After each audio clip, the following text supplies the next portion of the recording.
Today's build show is sponsored by Arclin Firepoint. Let's get going. More than 30 people lost their lives and thousands of homes, businesses, and other structures were destroyed. I'm trying to get a real. Just north of Altadena. How can I help you?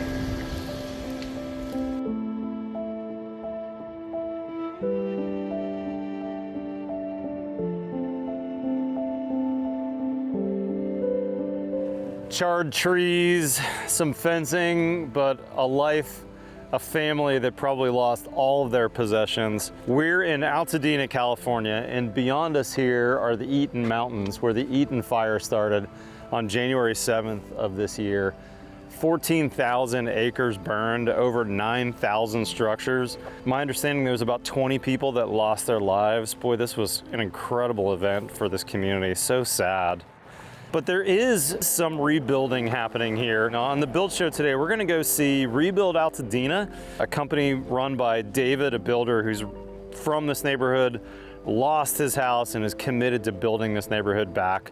We're also gonna go visit Greg Chason, the architect that famously built that house or designed that house that survived the fires. It's gonna be an emotional day, but my hope is that we'll see some sunlight poking through the clouds. Let's get going.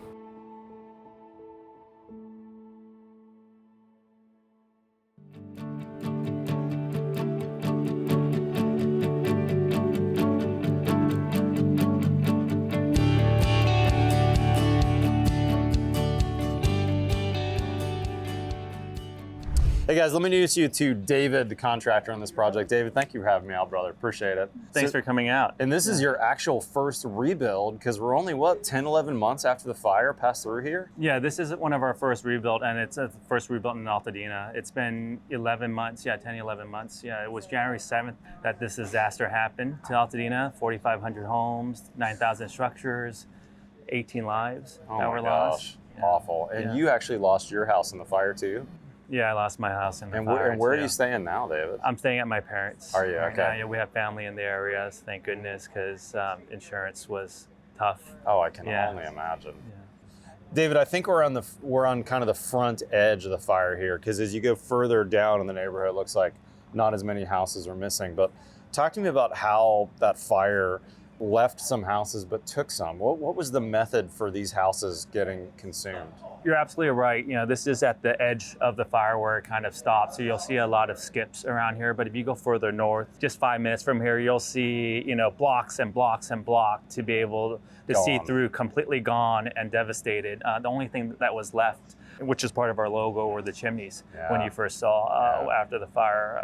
Was there a methodology with the fire? I don't know. We had 100-year-old homes over here, so a lot of old homes burned. Anything I felt that had ventilations that didn't have ember-proof vents, it got into the attic and everything was burnt up. Why rebuild with wood when wood can burn? Right. How do you answer that? Why are we not building concrete houses here in Altadena? Yeah, so we had about, Rebuild Altadena through about 4 events so far and trying to help educate the neighborhood about rebuilding.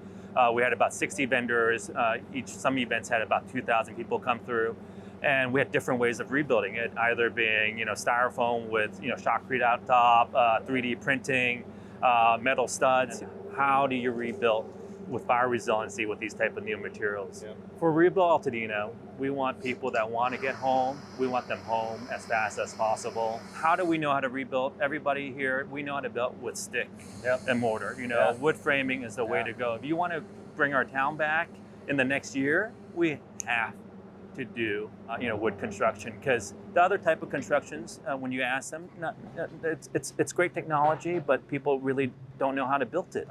Right. And you've got local resources that aren't necessarily attuned to laying block, pouring concrete, using all these additional newer technologies. Whereas this house, any builder walks up to and goes, yeah, I know how to build with 2x6s. As a side note, Arclin Firepoint brought me here. Let's talk about their sheathing for a minute, because this installs like regular plywood, but it's not regular plywood, is it? It's not. It's our first time using it, and I was amazed with how easy it is to install. Yeah, it's nothing. It's normal. Yeah, it's like normal. Yeah, it's exactly normal plywood, but it's not normal in the fact that it saves lives, right? The way that we learned about it through your videos. Did you really? That's awesome. I love it. Steve from our office was watching your show, and that's how we found it. We were looking for ways, because it's like, we want to help the community. We want to transition from regular construction, ways that we've been building for over 200 years, but also improve it, because, we all lost our homes. We want to be able to sleep at night. So the way that your video shows, it kind of expands, right? When it puts a shield out. Yeah, exactly. And it kind of gives that 1 hour to 2 hour rated wall, which is amazing. I think this is a particularly interesting product because it's a little bit more expensive, but it saves in the end on labor. And if you were to compare the cost of, let's say, this Firepoint versus half-inch plywood, but then the half-inch plywood needs Type X CDX on top, which is another, typically not the framer, but somebody else doing that. Then I got to fire tape it too, right, to make sure that it's actually going to be able to meet my 1 hour fire codes. And then I'm also worried, like last night it rained like mad. The last couple of days, actually, it's rained like mad. Is my 5/8 jip on the job going to get ruined because it sat out in the rain for 3 days?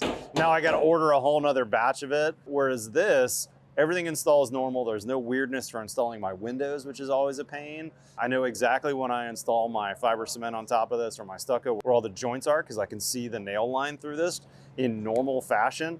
So it's a really easy product to meet fire code and actually exceed code, because this goes 90 minutes, whereas you only need to meet a 60-minute mark.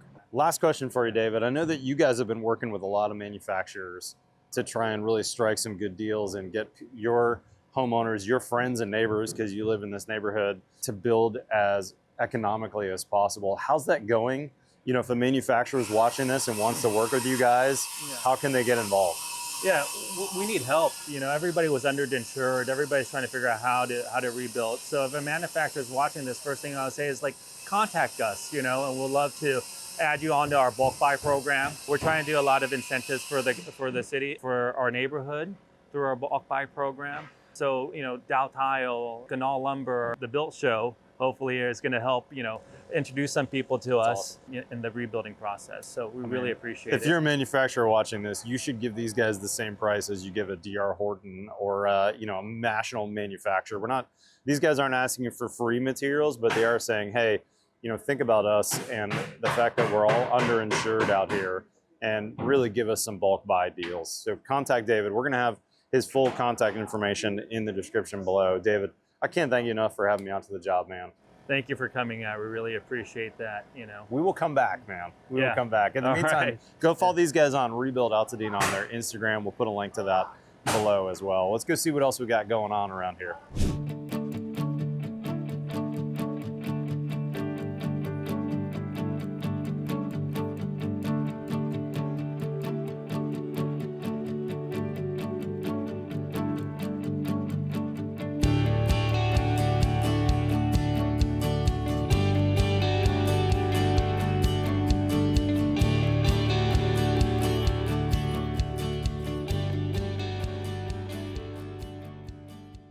All right, guys, I'm here with the famous Greg Chason. Greg, thanks for coming out to the job, man. Nice to see you, man. So, Greg, I did a video about you. I don't know if you know about this. Shortly after the fires, I saw your Twitter post and saw you on the news, and then I saw the 60 Minutes piece, and I was, both horrified and encouraged to see a house that you had built, or designed, I should say, and built, survived. And I was like, how the heck did that happen? Like, you saw the destruction that happened.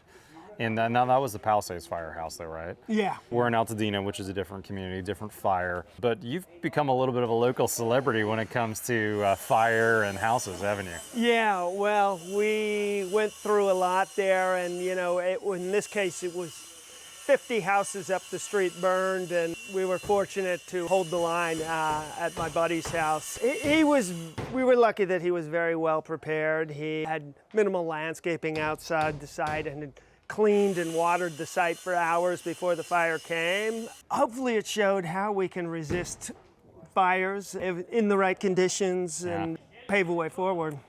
if I look at this house under construction, it actually feels a bit of a sister house in some respects. Like we've got 2 gables, we've got a really simple roof line. I'm noticing there's no skylights anywhere nearby.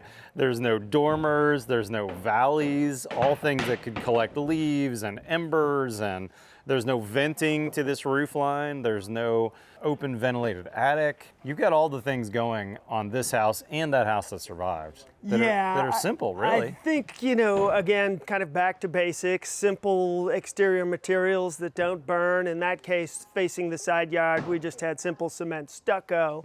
That was sufficient. Tempered glass was a big part of the equation, but I think certainly homes with ventilated attics and prefabricated roof trusses were very vulnerable, particularly when they had multiple gables diving into asphalt shingle roofing. Makes a lot of places for the embers to catch. This is a game of just minimizing the chances that you have to burn, and this is everything from out the fences and grounds of the house to all of the elements of your house and how they interact. We'll maybe talk more about this, but also the benefits of not having a ventilated attic and crawl space paid off big time when it came to making the house livable again after the fire. Yeah, when I walk up to this house, that was the first thing I noticed. Hey, we got a crawl space here. There's not a single vent into that crawl space, right? So this is a short basement, in effect, your crawl space. And then also, you mentioned roof trusses. This is all traditional lumber on this roof, 2x8, 2x10 maybe. All solid sawn. And then the guys are installing this brand new sheathing product that just came out this year. Crazy timing. It was unveiled in January, and here we are on the job site a few months later using it. What is it about Firepoint that appeals to you as an architect, as a builder, as a rebuilder in this case? Well, again, in these kind of conditions, I do think a fire-rated wall is just something we want to have, particularly where we have closely spaced homes and we have fences and other homes burning. We really want all the protection we can get. The advantage here was we had a donation from a siding manufacturer, and so, you know, one way to get a fire-rated wall maybe is cement stucco. In this case, now we have a bunch of choices for different siding and still get that robust fire-rated wall and, you know, a full 90-minute rating in some cases with this material, which is fantastic. I think it was just a solid move to making a structure that can survive what else gets thrown at us. You mentioned earlier, and I really like this, it's a bit of a game to try and figure out how do I design this and build this to be as robust as possible. And meeting code is one thing, you know, using, let's say, Class A materials, but at the same token, not every Class A material, not every code compliant material is as fireproof, as resilient, as hardened as another, right? Again, in this house we're going to do a metal roof, and the advantage, it's just a more robust, long life product. If you go to my house and look at the asphalt shingles, they're 20 years old now, you can pull them up. That's not what you want when a fire comes, so something that might be a Class A rated material, when it's installed on day one, in the real world, it's not going to effectively protect you from embers that get blown into your house at 40 miles per hour.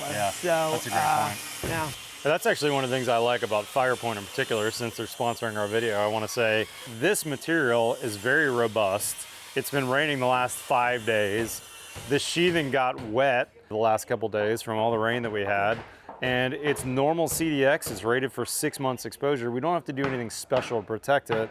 Whereas if we had, let's say, exterior gypsum on top of CDX on the outside, the last couple of days would have been a nightmare for a builder doing that. And then the builder will talk a bit more about the challenges of using exterior sheathing, but certainly, you know, this they can install as part of the normal sequence of framing, and again, any fasteners for siding now get fastened directly to it. You don't have this intermediate product that you have to care for during installation and then have to figure out how to navigate even as you go ahead and protect as we go ahead. So to me, this seems more robust, and this is now nailed to the frame, at least in terms of exterior ignition. It's acting as kind of a monolithic barrier. Yep. In a lot of cases, you know, those other materials aren't as robust. They can degrade in ways or fall apart in ways that I wouldn't be as confident about. Yeah. So another question for you I wondered about, now that you've lived through all this and you're rebuilding, you've seen some of the things that work, some that don't,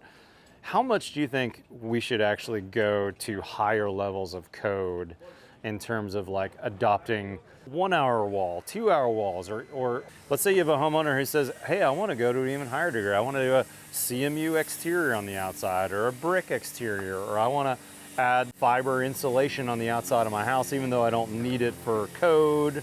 I want it for the protection from fire. Are you getting some of those inquiries?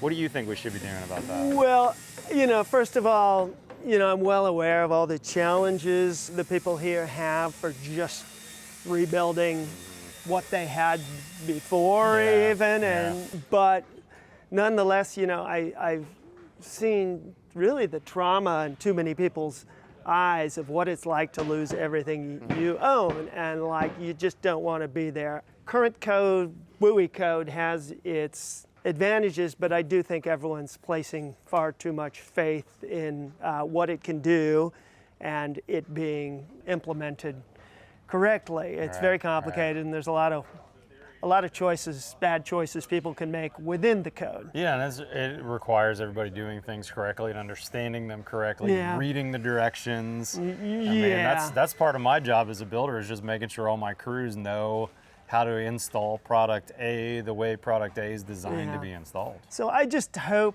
that at some point we take a look at the code and start to mandate more, you know, basically fire resistant construction on the exterior, not just Class A rating, because too many of those homes built to the current WUI code are no longer with us, even if they had correct spacing. And it really is a kind of a difficult question because it has to be viewed comprehensively. I did find the one CMU block wall home near to a friend's house that burned. And that's great. You still have CMU blocks, but you don't have anything else. You know, and the if you CMU survived, but the house didn't. Yeah, Oh you know, gosh. you have wood floors, you had wood roof, you had a large house next door. Sure, and as soon as the windows get breached. And as soon as the windows get breached, stuff will burn. I'm happy to be a little bit of the icon of hope and resilience, but I'm also here to tell you it's complicated, and we live in a very dangerous place here, and you know, are facing some weather extremes we haven't seen before. For sure. And No doubt about it. you know, happy to just talk it through, and you know, hopefully we gang together and build a safer neighborhood.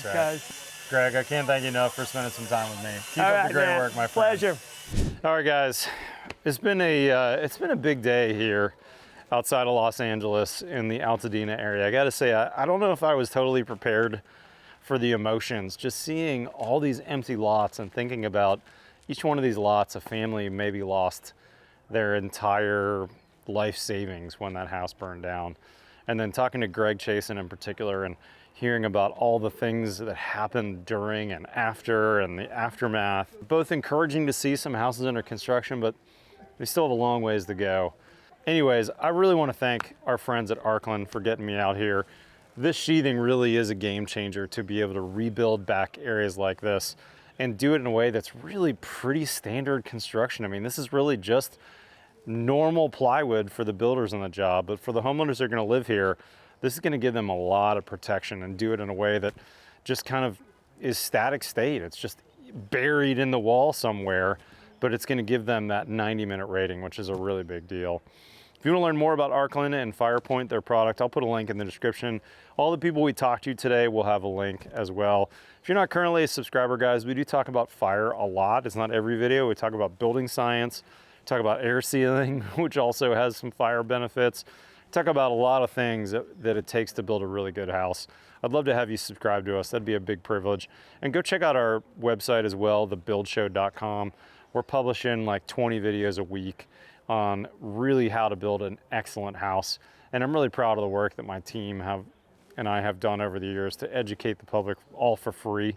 With that being said, guys, hit the subscribe button below. We've got new content every Tuesday and every Friday. Follow us on Facebook or Instagram. Otherwise, we'll see you next time on The Build Show.